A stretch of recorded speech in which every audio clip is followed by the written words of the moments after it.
प्रेम से बोलिए सूर्य नारायण की जय। प्यारे भक्तों, आज रविवार के दिन आप सभी श्रवण करें रविवार सूर्य नारायण की व्रत कथा। एक था राजा, एक थी रानी। उनके पास सिपाही, घोड़े, दास दासियां, धन दौलत सब कुछ था। सिर्फ उन्हें संतान नहीं थी। इसी कारण राजा रानी बहुत ही दुखी रहते थे। संतान प्राप्ति के लिए उन्होंने हर तरह का दान धर्म, धार्मिक अनुष्ठान, जप, मंत्र, व्रत, पूजा पाठ किए, लेकिन कोई फायदा नहीं हुआ। अब राजा रानी दोनों ही बुढ़ापे की ओर बढ़ते गए। बुढ़ापे की ओर जैसे ही बढ़ते गए वैसे ही दोनों गहन सोच में पड़ गए। ये सोचकर कि उनकी कोई संतान नहीं है तो फिर इतने बड़े राज्य का क्या होगा? कौन बनेगा इस राज्य का वारिस? कौन लेगा प्रजा की जिम्मेदारी? राजा रानी दिन रात इसी चिंता में रहने लगे। उन्हें तो अब खाना पीना भी अच्छी नहीं लगती। एक सुबह की बात है कि राजा के दरबार में एक साधु जी आए तो दासी रानी को इतला करती है। तब वह दासी से कहती है, यह मेरा अंतिम दान धर्म है। इसके बाद में अपने हाथों से कोई दान धर्म नहीं करूंगी। रानी चावल भरा छाछ हाथ में लेकर बाहर आती है और साधु की झोली में भिक्षा डालने के लिए आगे बढ़ती है तो उसके चेहरे पर छाई हुई चिंता साधु की दृष्टि में आती है। वह पूछते हैं, क्या बात है रानी साहिबा, क्या हुआ है? आप इतनी चिंतित और उदास क्यों है? तब रानी ने साधु महाराज को अपनी सारी व्यथा सुनाई और सिसकने लगती है। उस पर वह साधु कुछ पल गंभीर हो जाते हैं और कहते हैं, चिंता मत करना रानी साहिबा, आपकी संतान होगी, आपकी इच्छा पूरी हो जाएगी। चिंता ना करें, आपकी कोख से एक पुत्र जन्म लेगा। मात्र वह 14 साल तक ही आप लोगों को मिलेगा। उसके आगे वह इस मृत्यु लोक में नहीं रह पाएगा। इससे बढ़कर आपको कुछ देना मेरे लिए संभव नहीं है। अपनी बात पूरी करते उसने अपनी झोली में हाथ डाला, थोड़ी सी भाभूत निकालकर रानी को दे दी और कहा, आप और महाराज दोनों इसे बांटकर ग्रहण करना। आपको जल्दी ही पुत्र प्राप्ति होगी। इतना कहकर साधु अपनी राह में चले गए। उनके जाने के बाद रानी सोचने लगी, 14 साल तो 14 साल ही सही, उतने समय के लिए हमें पुत्र तो मिलेगा, यही काफी है।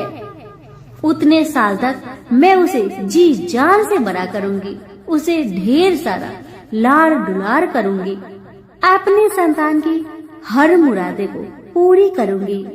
उस रात अपना सारा राजकाज खत्म करके राजा जब रानी के महल में गए तो रानी ने क्या किया कि राजा को सारी बात बताई जो साधु जी ने उन्हें बताया था।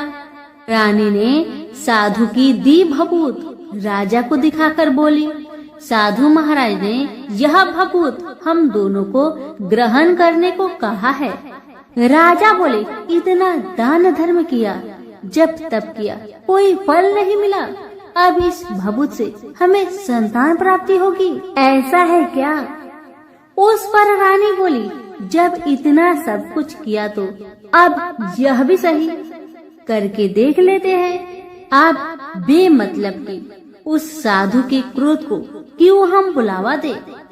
राजा को अब किसी पर विश्वास नहीं था, लेकिन पत्नी को दुख न पहुँचे इसलिए वह राजी हो गए। राजा राजी हो गया तो फिर क्या होता है कि राजा रानी दोनों नहाते धोआते हैं, फिर अपने अपने भगवान का स्मरण करते हैं, अपने पुरखों को स्मरण करते हैं और उस साधु महाराज का नाम स्मरण करके वह भभूत बांटकर दोनों खाते हैं। उसके बाद दोनों निश्चिंत होकर सो जाते हैं। तो कुछ दिन गुजर जाते हैं और साधु द्वारा कहे अनुसार रानी गर्भवती हो जाती है। उस पर राजा रानी दोनों की खुशी का गमन नहीं समाती। राजा रानी से बोला, महारानी सचमुच साधु महाराज की कृपा हो गई। समय बीतते गया, 9 महीना पूरा हो गया तो रानी ने एक सुंदर गोरे पुत्र को जन्म दिया। राजा ने बड़ी धूमधाम से पुत्र का नामकरण किया। सारे राज्य में 8 दिन तक अन्य सत्पर्ण रखा, उत्सव मनाया गया। अब पुत्र की कुंडली देखने के लिए राज्य के सबसे विद्वान पंडित जी को बुलाया। पंडित जी आते ही कुंडली देखकर बड़े चिंतित में पड़ गए और कहने लगे, महाराज हमारा राजपुत्र सिर्फ 14 साल तक हमारे पास रहेगा। राजा को इस बात की भनक थी ही। रानी को भी साधु महाराज की बात याद थी। दोनों पति पत्नी चुपचाप रहते हैं। उसके बाद राजा और रानी बड़े लाड़ प्यार से बेटे की परवरिश करते हैं। उसकी हर ख्वाहिश पूरी करते हैं। थोड़े समय के लिए ही सही भगवान ने संतान की अपनी मुरादें पूरी कर दी। इसे वे समाधान मानते थे। राजपुत्र दिन प्रतिदिन बड़ा होता है। जब वह 7 साल का हो जाता है तो राजा एक अच्छे गुरु की नियुक्ति करके उसे पढ़ाई लिखाई, राज्य शास्त्र, शास्त्र विद्या, घोड़सवारी इत्यादि 12 विद्याओं का शिक्षण देते हैं। जब वह सब शास्त्र विद्या में पारंगत हो जाता है और 12 साल की उम्र का हो जाता है तब एक अच्छी सी राजकन्या खोजकर उसकी शादी कर दिया गया। शादी के 2 साल बीत जाते हैं। बेटा 14 साल का हो जाता है। एक दिन राजपुत्र राजा से बोला, पिताजी मैं अपना सारा राज्य घूमकर देखना चाहता हूँ। आज तक मैंने सिर्फ इस राजबाड़े के अतिरिक्त कुछ नहीं देखा है। बेटे की बात सुनकर राजा बड़ी चिंतित हुए क्योंकि पुत्र को 14वां साल शुरू हो गया था। अब कोई अनहोनी होने का वक्त नजदीक आ पहुंचा था। लेकिन राजा ये सब बातें पुत्र को बता नहीं सकता था। वह क्या करता है कि चेहरे पर खुशी लाकर बेटे से कहता है, हाँ हाँ जरूर जाओ बेटा, जरूर। तुम्हें अपना सारा राज्य घूमकर देखना चाहिए। कहाँ क्या है ये सब जानना चाहिए। कल तो मेरे बाद तुम ही को राजा बनना है। मात्र एक बात का ध्यान रखे कि तुम जहाँ जा रहे हो, क्या कर रहे हो, क्या बात अपनी पत्नी को नहीं बताना। पुत्र ने कहा, ठीक है पिताजी, आपने जो कहा है मैं वैसा ही करूँगा। तो होता है ये कि राजपुत्र दिन भर अपने पत्नी के साथ मौज मस्ती करता है, खुशियाँ मनाता है और रात को ठीक 12 बजे बिस्तर से उठकर बाहर चला जाता है। फिर पौ फटने से पहले वापस अपने महल में आकर सो जाता है। ऐसे बहुत दिनों तक चलता रहा। अब पुत्र का 14वां साल खत्म होने में कुछ दिन ही बाकी रहते हैं। इतने में ये होता है कि उसकी पत्नी यानी छोटी रानी रात में जाग जाती है। वह देखती है कि बिस्तर पर राजपुत्र नहीं है। वह महल में सब जगह देखती है तो राजपुत्र कहीं भी नजर नहीं आते। तो ये बात वह किससे कहेगी और क्या करेगी। बेचारी चुपचाप रहती है। फिर भोर होने पर वह देखती है कि उसका पति अपनी जगह पर सोया है। छोटी रानी अपने पति से कुछ नहीं पूछती, लेकिन दूसरी रात भी वैसा ही होता है। तीसरी रात, चौथी रात, ऐसे ही बहुत दिन तक चलता है। रानी बहुत चिंतित हो जाती है।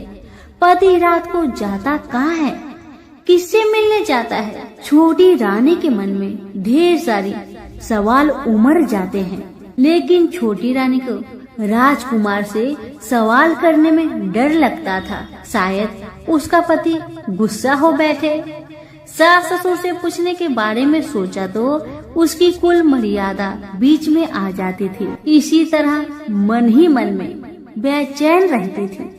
इस हालत में उसे खाने पीने में दिलचस्पी नहीं होती थी। वह दुबली पतली हो जाती है। उसी राज्य में एक फूल बेचने वाली एक बूढ़ी मालिन रहा करती थी। वह हमेशा छोटी रानी को फूल देने उसके महल में आती थी। उस बुढ़िया का ध्यान छोटी रानी पर जाता है। वह उससे पूछती है, बेटी तुम्हें किस बात का दुख है?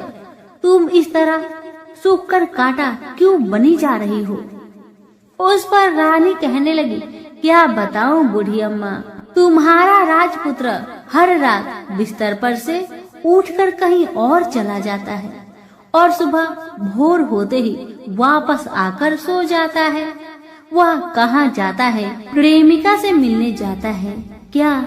यह सोचकर मैं अन्न जल ग्रहण नहीं कर पाती और सूख सूख कर इस तरह कांटा बन गई हूँ। बुढ़िया सब बात सुनकर उसे एक उपाय बताती है और कहती है, बेटी तुम ऐसा ही करना, आज रात तुम सोना मत, उसके पीछे जाकर देखना कि वह कहाँ जाता है, क्या करता है, उसकी अच्छी तरह से पहरेदारी करना। इस पर छोटी रानी ने कहा, मुझे नींद आ गई तो मैं क्या करूँगी? तब बूढ़ी अम्मा ने कहा, तुम्हें नींद न आए इसलिए एक काम करना, अपने बाएं हाथ की उंगली में एक जख्म करना, उस पर थोड़ी सी मिर्च छिड़कना, उससे तुम्हें बड़ी जलन होगी और उस पीड़ा से तुम्हें रात भर नींद नहीं आएगी। रानी बुढ़िया के कहे अनुसार करती है। उंगली की जलन से उसे बड़ी देर तक नींद नहीं आती, लेकिन बाद में वह सो जाती है। दूसरे दिन सुबह बुढ़िया फूल लेकर उसके महल में पहुंचती है और पूछती है, क्या हुआ बेटी, देख पाई क्या तुम्हारा पति कहाँ जाता है? रानी कहने लगी, नहीं अम्मा, पहले कुछ समय जलन के कारण मुझे नींद नहीं आई, पर कुछ देर पश्चात मैं सो गई थी। बुढ़िया कहने लगी, कोई बात नहीं, आज तुम उंगली पर पहले से थोड़ा ज्यादा जख्म करना और ज्यादा मिर्च लगाना। बूढ़ी अम्मा के कहे अनुसार छोटी रानी ने वैसा ही किया, परंतु वह सिर्फ पति के बिस्तर से उठकर बाहर निकलते वक्त जाग पाई थी। वह उसके पीछे नहीं जा सकी क्योंकि उसकी आंखें उस समय तक मुद गई थी। दूसरे दिन सुबह बूढ़ी अम्मा आई तो उसने पूछने से पहले ही छोटी रानी ने बूढ़ी अम्मा को रोककर कहा, अम्मा, मैं आज भी उनकी पहरेदारी ठीक तरह नहीं कर पाई। बुढ़िया कहती है, रोना नहीं बेटी, सब कुछ ठीक हो जाएगा। तुम आज रात जख्म और बड़ा करना और उस पर ज्यादा से ज्यादा मिर्च छिड़कना। और एक काम करना बेटी, वह जब जाने के लिए निकलता है तो उसका रास्ता रोकना। बुढ़िया ने जैसा बताया रानी ने वैसा ही किया। आज रात उसे नींद नहीं आती। अब जैसे ही रात के 12 बजे राजकुमार बिस्तर से उठकर जब महल से निकलने लगे तो बुढ़िया के कहे अनुसार रानी ने वैसा ही किया। दौड़कर जाकर अपने पति का रास्ता रोककर कहने लगी कि कहाँ जा रहे हो, किससे मिलने जा रहे हो, मुझे बताओ। राजपुत्र उसे समझाने की बहुत कोशिश करता है। देखो, अगर मैंने तुम्हें वह बताया तो मैं तुम्हें दोबारा नहीं मिल पाऊंगा। पत्नी कहने लगी, कोई बात नहीं, न मिल पाओ, लेकिन आप रात के समय कहाँ जाते हो ये मुझे पहले बताओ। अब राजपुत्र निरुपाय हो जाता है। पत्नी की जिद के आगे उसकी एक नहीं चल पाती। ठीक उसी समय उसका 14वां साल खत्म होकर 15वां साल लगने वाला था। जो होता है वह हो जाने दो। वह सोचता है कुछ चावल मंत्रों से सिद्ध करके पत्नी को देकर कहता है, इन चावलों के दानों को दोनों हाथों की मुट्ठी में पकड़ना। पहले दाएं हाथ में पकड़े चावल मेरे ऊपर फेंकना। मैं कौन हूँ तुम्हें पता चल जाएगा। बाद में बाएं हाथ में पकड़े चावल मेरे ऊपर फेंकना। मैं जैसा था तुम्हें मिल जाऊंगा। लेकिन यदि तुम बाएं हाथ के चावल मेरे ऊपर फेंकना भूल गई तो मैं तुम्हें कभी नहीं मिल पाऊंगा। राजकुमारी ने कहा, मैं नहीं भूलूंगी। रानी बड़े आत्मविश्वास के साथ कहकर दाएं हाथ में पकड़े चावल पति के ऊपर फेंक दिया तो राजपुत्र एकदम एक विशाल घोड़ा बन जाता है। एकदम उद्यमा सफेद गर्दन पर लंबी आयल देखते देखते वह तेजी से दौड़ने लगता है। रानी उस घोड़े को एकदम आश्चर्य से देखने लगती है और पति ने बाएं हाथ के चावल फेंकने की जो बात कही थी वह भूल जाती है। उसकी आंखों के सामने घोड़ा महल से बाहर निकलकर चला गया। घोड़ा जो महल से बाहर गया तो वह वापस नहीं आया। अब रानी को बड़ा पश्चाताप हुआ। वह स्वयं को कोसने लगी, लेकिन अब कोई फायदा नहीं होने वाला था। राजपुत्र अब वापस नहीं आने वाला था। सुबह होते ही महाराजा महारानी को सब बात पता चली। उन्हें बहुत दुख हुआ। वे बिस्तर पकड़ते हैं और राह देखते हैं कि एक दिन उनका बेटा वापस आ जाए। इस तरह 1 महीना गुजरा, 2 महीने गुजरे, 3 महीने गुजरे, आखिर 6 महीने पूरे हुए। राजपुत्र का कोई आता पता नहीं लगा। प्रधान राजपुत्र को ढूंढने के लिए राज्य के गांव-गांव सिपाही भेजा गया, लेकिन उन्हें कोई सफलता नहीं मिली। इधर रानी अपनी हठ के कारण पति गायब हो गया, यह सोचकर स्वयं को मन ही मन कोसती रही और प्रण लेती है कि कुछ भी करके पति को ढूंढ लाएगी और उसे वापस घर ले आएगी। एक दिन वह सुबह उठकर सास ससुर के महल में जाती है और कहती है कि मैं अपने पति की खोज में जा रही हूँ। महाराजा महारानी को और क्या चाहिए था, बस उनका बेटा उन्हें वापस मिल जाए। बहू को उन्होंने अनुमति दे दी और कहा कि बेटी तुम्हें जहाँ जाना है जाओ, जो करना है करो, पर मेरा बेटा को लेकर ही वापस आना। भगवान तुम्हें कामयाबी दे। अब रानी क्या करती है कि अपना शाही भेष बदलकर एक सेठानी बन जाती है। कुछ दास दासियों को, कुछ नौकरों को साथ में लिया, कुछ सामान साथ लिया और राज्य की सीमा पर जाकर वहाँ एक भोजनालय खोल दिया। वह आने वाले सब यात्रियों को खाना मुफ्त में देने लगी। मात्र एक शर्त रखी कि खाने वालों को उसकी देखी कोई अजीब चीज उसकी मालकिन को यानी राजकन्या को बतानी पड़ेगी। तो वहाँ आने वाला हर नागरिक अपनी तरफ से मैंने यह देखा, मैंने वह देखा कहकर वहाँ से मुफ्त खाना खाकर जाता था। परंतु रानी को जो बात चाहिए थी वह अब तक किसी से नहीं मिली थी।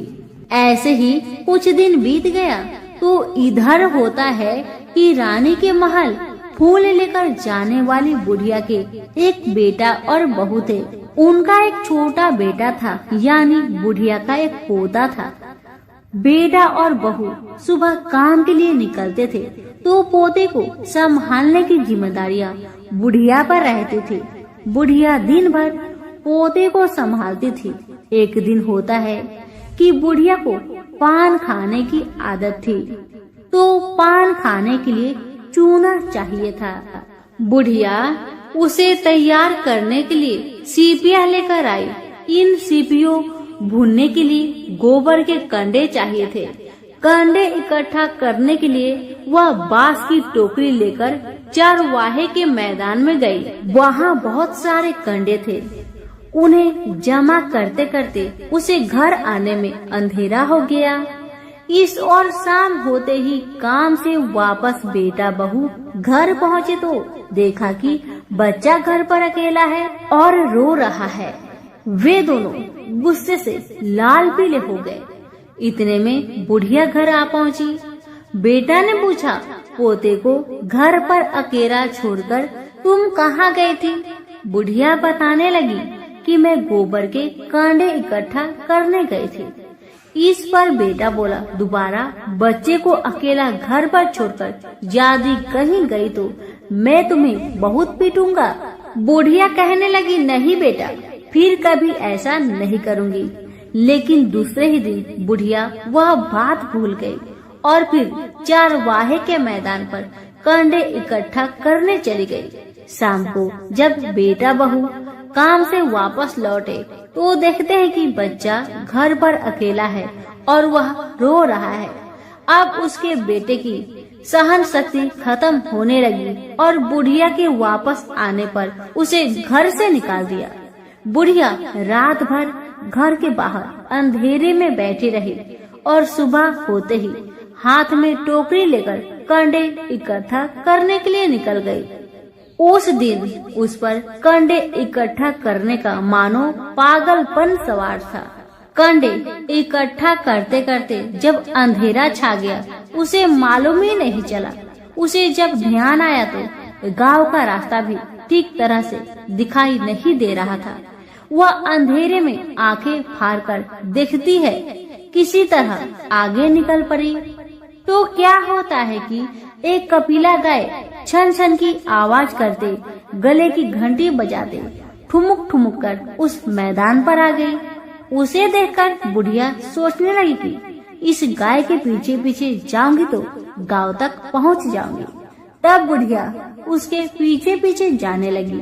वह गाय क्या करती है कि उस मैदान से लेकर एक एक करके 6 मैदान पार करती है। आखिर में वह 7वें मैदान पर पहुंचती है तो वहाँ क्या होता है कि उस मैदान पर एक बड़ा सा पत्थर है। गाय जाकर उस पत्थर को अपना सींग मारती है। सींग मारा तो वह पत्थर टूट गया और हट गया और पाताल में नीचे जाने की सीढ़ियां दिखाई देने लगी। तब वह गाय उन सीढ़ियों से नीचे जाने लगी। बुढ़िया वह सब देखती रही और झट जाकर गाय की पूंछ को पकड़ लिया। पूंछ पकड़कर वह गाय के साथ नीचे पाताल पहुंच गई।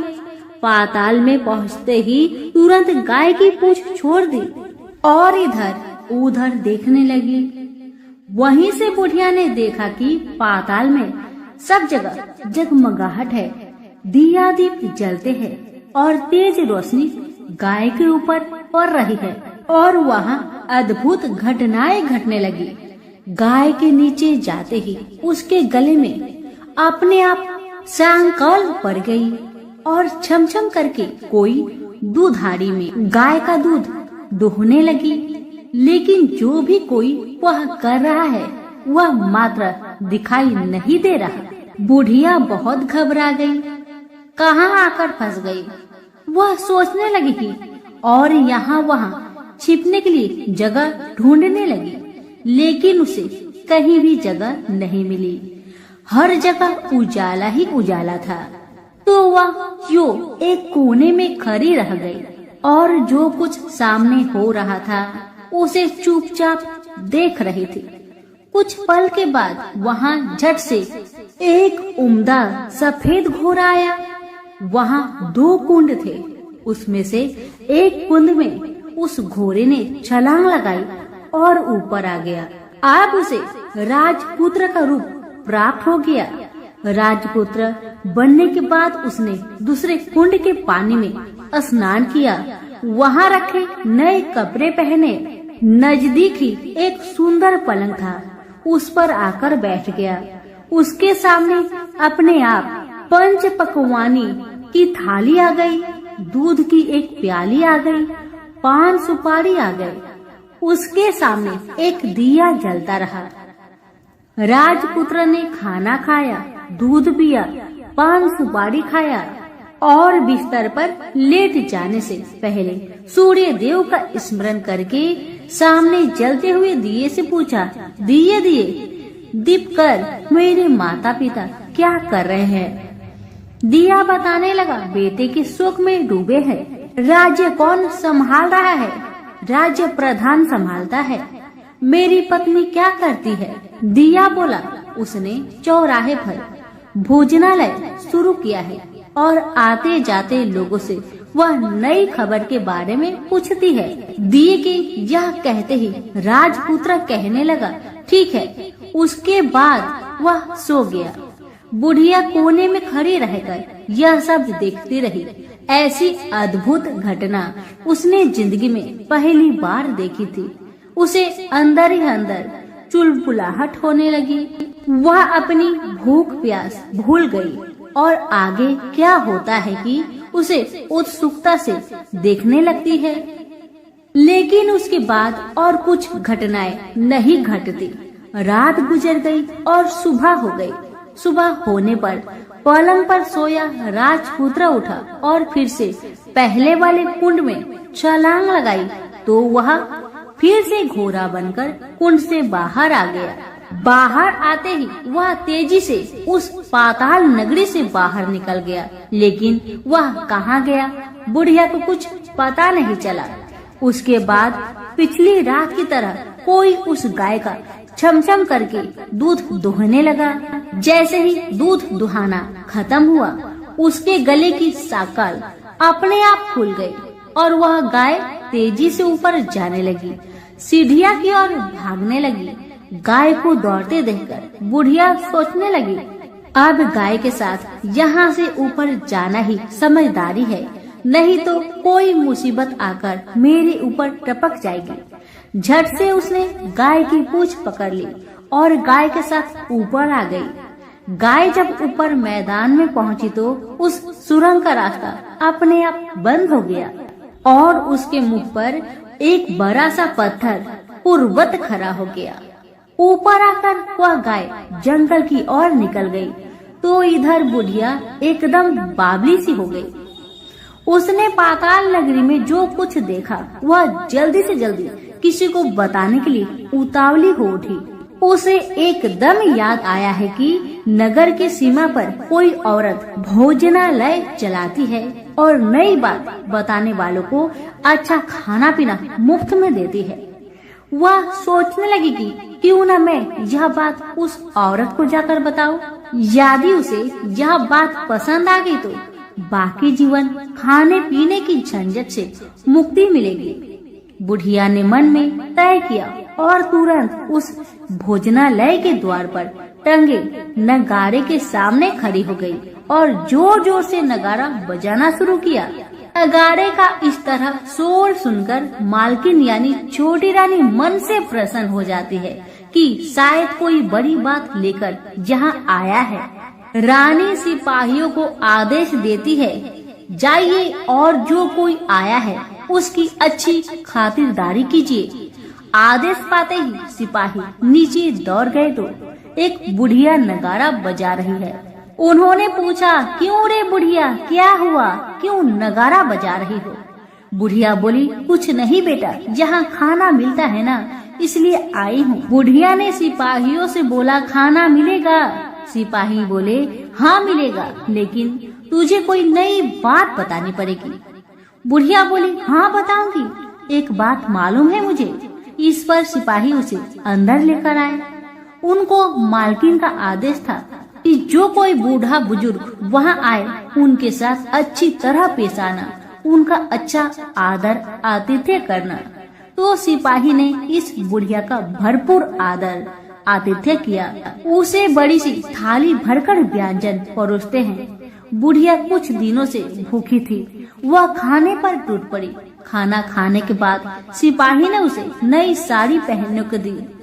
उसके बाद उसे लेकर रानी के पास आए। बुढ़िया और रानी ने तुरंत एक दूसरे को पहचान लिया। बुढ़िया बोली, बेटा तुम हो? और रानी बोली, बुढ़िया माँ आप है? बड़ी देर तक दोनों भली भांति की बातें करती रही। आखिर कुरवनी बुढ़िया से कहने लगी, अम्मा अब बताओ तुमने क्या बात नई देखी है? बुढ़िया बोली, मैंने कोई नई बात देखी नहीं है। वह तो मेरे पास तुम्हें देने के लिए खाने के लिए पैसे नहीं थे, इसलिए मैंने झूठ कहा और नगारा बजाया। रानी ने कहा, अम्मा घबराना नहीं, मैं किसी को तुम्हारा नाम नहीं बताऊंगी। फिर भी बुढ़िया मैंने क्या देखा, कब देखा करके आनाकानी करने लगी। इस पर कुंवर रानी ने उससे कहा, देखो अम्मा, यदि तुमने मुझे वह नई बात बताई तो मैं जिंदगी भर तुम्हारी देखभाल करूंगी, तुम्हें रानी माता की तरह रखूंगी। अब बुढ़िया बताने को तैयार हो गई। उसने जो कुछ उस चर गवाहे वाले मैदान पर देखा था वह सब कुछ कुंवर रानी को बता दिया। बुढ़िया की वे बात सुनकर कुंवर रानी को यकीन हो गया कि वह राजपुत्र उसी का पति है। वह तुरंत बुढ़िया से कहने लगी, अम्मा मुझे उस जगह पर ले चलो। तब बुढ़िया बोली, नहीं बेटी, वह पाताल राज्य है, साफ है, यदि किसी ने तुम्हें देख लिया तो तुम्हारी जान खतरे में पड़ सकती है। लेकिन रानी उसकी एक भी नहीं सुनती, उसे उस जगह ले जाने के लिए हठ करने लगी। आखिर में बुढ़िया ने उसका कहना मान लिया और कहने लगी, ठीक है, मैं तुम्हें वहाँ लेकर चलती हूँ, और आज नहीं कल वहाँ जाना है तो शाम को ही जाना होगा। तो दूसरे दिन दोपहर को रानी बुढ़िया के साथ उस मैदान पर गई और एक जगह छुपकर गाय की आने की राह देखने लगी। दिन ढलते ही अंधेरा घेरने लगा है और गाय हमेशा की तरह वहाँ आ गई। मैदान के उस कोने में जाकर उसने पत्थर पर सींग मारा तो झट से पत्थर हटकर वहाँ सुरंग में जाने का रास्ता खुल गया। गाय उस रास्ते से नीचे उतरने लगी तो बुढ़िया रानी से कहने लगी, जल्दी आगे बढ़ो बिटिया, हम गाय की पूंछ पकड़कर नीचे उतरेंगे। तो दोनों गाय की पूंछ पकड़कर नीचे उतर गई। बुढ़िया पहले जिस कोने में छिपी हुई थी उसी कोने में छिप गई। अब नीचे सब कुछ पहले जैसा घटित हो रहा था। गाय के गले में अपने आप साकल पड़ गई। कोई अदृश्य रूप से उसका दूध दोहने लगा। एक सफेद उद्मा घोड़ा ने आकर एक कुंड में छलांग लगाई तो राजपुत्र के रूप में ऊपर आया। वह राजपुत्र दूसरे कुंड में नहाने लगा। बाद में उसके सामने खाने की थाली आ गई, दूध की प्याली आ गई, पान बीड़ा आ गई। राजपुत्र सब ग्रहण करके सोने के लिए पलंग पर गया तो सोने से पहले सूर्य देव का स्मरण करके दिए से पूछने लगा, दिए दिए दीपंकर, मेरे माता पिता क्या कर रहे हैं? तो दिया कुछ जवाब नहीं दिया, बल्कि वह बुझने लगा है। तब राजपुत्र को कुछ अघटित हुआ। इसका संदेह हो गया कि वह उदास हो गया और जो कुछ हुआ है वह हो जाने दो। ऐसा सोचकर सोने के लिए बिस्तर पर लेट गया। अब रानी का संयम छूट गया। वह दौड़कर पति के पास गई और उसके पैर पकड़ने के लिए आगे बढ़ने लगी। राजपुत्र तुरंत ही पत्नी को पहचान लिया। वह झट से पीछे हट गया और चिल्लाने लगा, नहीं नहीं, मुझे मत छूना, सर्वनाश हो जाएगा। रानी दोनों हाथ जोड़कर पति से अपनी भूल स्वीकार करने लगी। स्वामी, मुझसे भूल हो गई है। मुझे आपसे नहीं पूछना चाहिए था कि आप रात को कहाँ जाते हो। मैं अपनी भूल स्वीकार करती हूँ। मुझे मेरी भूल की सजा मिल गई है। अब आप घर चले। आपके वियोग में आपके माता पिता ने बिस्तर पकड़ लिया है। आपकी प्रजा भी बहुत दुखी है। उस पर राजपुत्र कहने लगा, वही तो, एक बार तुम गलती कर बैठी हो, अब दोबारा मत करना, नहीं तो अब मैं तुम्हें जो दिख रहा हूँ वह भी नहीं दिखूंगा। रानी अब विलाप करने लगी, जोर जोर से जमीन पर सिर पटकने लगी। राजपुत्र के मन में उसके प्रति दया उत्पन्न हो गई। वह उससे कहने लगा, यदि तुम मुझे पाना चाहती हो तो तुम्हें एक काम करना होगा। काम कठिन है, लेकिन वह तुम्हें अकेले करना होगा। कहो स्वामी, आप क्या कहते हैं? कितना भी कठिन काम हो मैं पूर्ण करूंगी। रानी कहती है, इस पर राजपुत्र ने उसे बताया, इस पाताल से ऊपर जाते ही तुम्हें एक घना जंगल नजर आएगा। ऐसे 6 जंगल पार करने के पश्चात 7वां जंगल मिलेगा। वह जंगल सबसे घना है। उस जंगल में बीचों बीच एक पीपल का पेड़ है। उसके आसपास की जगह पत्ते, फंदे, जटाएं, कांटे इत्यादि से ढक चुकी है। वहाँ बाघ, शेर, भालू, सांप सभी धमा चौकड़ी बैठी है। तुम्हें उन सबको भगाकर वह जगह साफ करनी है। उसकी गोबर से लिताई करके पवित्र बनाना है। रंगोली से सजाना है। उसके बाद वहाँ धूप, कपूर, अगरबत्ती जलानी है। फूल, कुमकुम से पेड़ की तने की पूजा करनी है। दूध, दही से बने चावल का भोग चढ़ाना है। यह सब तुम्हें दोपहर के 12 बजने के पहले करना होगा। 12 बजने के समय तुम्हें उस जगह पर बैठकर सूर्य भगवान का ध्यान करना होगा। ठीक 12 बजे सूर्य भगवान का रथ वहाँ उतरेगा। वे वह सब देखकर खुश हो जाएंगे और कहेंगे, जिस किसी ने यह सब किया है उसे मैं मन चाहा फल दूंगा। तो तुम सामने जाकर उसके रथ का दाहिना घोड़ा मांगना, मैं तुम्हें मिल जाऊंगा। इतना बात कहकर राजपुत्र अपने पलंग पर सो गया और छोटी रानी भोर होने की राह देखने लगी। भोर होते ही वह बुढ़िया के साथ गाय की पूंछ पकड़कर ऊपर आ गई। ऊपर आने के बाद वह बुढ़िया से कहने लगी, अम्मा, अब मैं अकेले ही आगे जाऊंगी, तुम भोजनालय वापस जाओ। वह जंगल में जाकर राजपुत्र की बताई जगह ढूंढने लगी और स्वयं आरी से वह जगह साफ कर दी। बाद में राजपुत्र ने जैसे बताया वैसी लिपाई पुताई करके वापस आ गई। दूसरे दिन पौ फटने से पहले ही और जंगल में उस जगह पहुंची। वहां जाकर इत्र, गुलाब का पानी छिड़ककर वह जगह सुगंधित की। धूप, अगरबत्ती जलाकर उसे पवित्र किया और पूजा की। सब सामग्री वहाँ तैयार रखकर सूर्य भगवान का ध्यान करने बैठ गई। जैसे कि पति ने बताया था, दोपहर को ठीक 12 बजे सूर्य भगवान का रथ उस पीपल के पेड़ पर आकर रुका है। सूर्य भगवान ने जब रथ से नीचे देखा तो सुगंधित वातावरण देखकर बहुत खुश हुए और फिर बोले, जिस किसी ने यह काम किया है वह यहाँ आकर मुझसे कुछ भी मांगे, मैं उसे दूंगा। रानी ने जब ये सब सुना तो बिना समय गवाए दौड़कर उनके सामने आ गई और उनको साष्टांग नमस्कार करके बोली, भगवान, वह मैं ही हूँ, मैंने यह जगह साफ की है। भगवान बोले, अच्छा, तो तुम्हें जो चाहिए वह मुझसे मांगो। तो छोटी रानी बोली, भगवान, मुझे आपके रथ का दाहिना घोड़ा चाहिए। सूर्य भगवान बोले, नहीं नहीं, मैं तुम्हें और कुछ भी दे सकता हूँ, लेकिन यह घोड़ा नहीं दे सकता।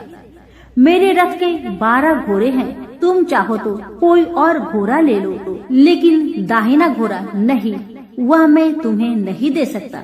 छोटी रानी ने एक नहीं सुनी। वह सूर्य देव से एक ही बात कह रही थी, वही दाहिना घोड़ा दे दीजिए, नहीं तो मैं आपके पैरों में गिरकर अपनी जान दे दूंगी। अब सूर्यदेव धर्म संकट में पड़ गए। उन्होंने वचन दे दिया था, अब अपने वचन से पलट भी नहीं सकते थे। भगवान ने कहा, ठीक है, दे दिया तुम्हें घोड़ा।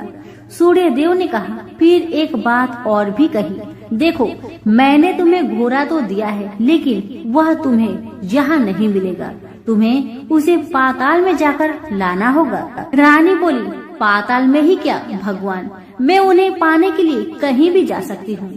रानी को वचन देकर सूर्यदेव अपने मार्ग से चले गए और इधर रानी जंगल से अपने भोजनालय में आ गई। फिर वह बुढ़िया को लेकर उस मैदान पर आ गई। जल्दी ही शाम हो गई। शाम होते ही वहाँ वह गाय आ गई और उसने सींग मारकर सुरंग का पत्थर हटाया तथा नीचे उतरने लगी।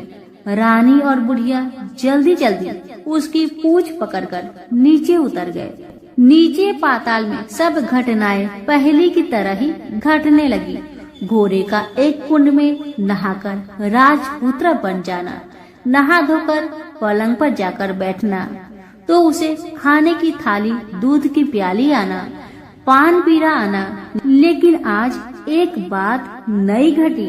आज 2-2 थाली, 2-2 दूध की प्याली, 2-2 पान पीरे उसके सामने आए। वह कुछ नहीं बोला।